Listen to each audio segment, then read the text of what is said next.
আজকে কি নির্ণয় করব? কোন কোন সংখ্যা লসাগু নির্ণয় করব? আমি তিনটা সংখ্যা লিখলাম নাকি? 14, 18 এবং সংখ্যা তিনটা লিখে কি করলাম? এখন দাগ দিলাম নাকি? 14, 18, 21। এখন আমি এরকম একটা সংখ্যা দিয়ে ভাগ করতে হবে, কমপক্ষে কয়টা সংখ্যারে মিলে? দুটো সংখ্যারে মিলে। তাহলে আমরা একটু হিসাব করে দেখি কোন সংখ্যা দিয়ে ভাগ করলে দুইটাকেই মিলে।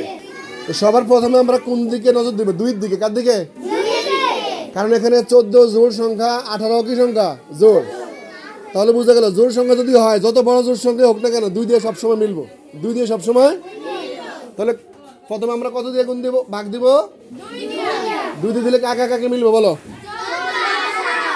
14 কে আর।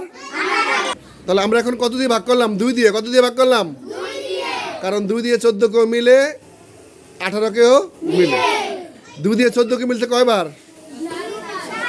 7 দ্বিগুণে 18 কে মিলছে কয়বার? 9 দ্বিগুণে 21 21 নামলো কেন বলো তো? কারণ 2 দিয়ে 21 কে ভাগ করলে মিলে, এই জন্য 21 21 নেমে গেছে নাকি? কারণটা কি? 3 দিয়ে ভাগ করার কারণটা কি বলো?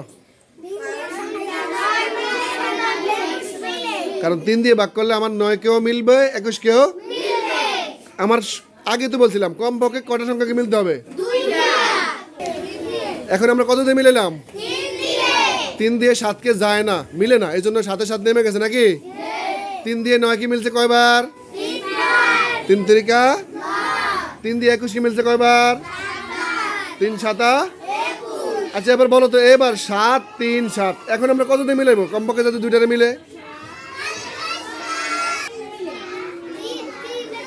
এখন কোন সংখ্যা দিয়ে মিলাবো বলো? সংখ্যাগুলো আছে কত কত?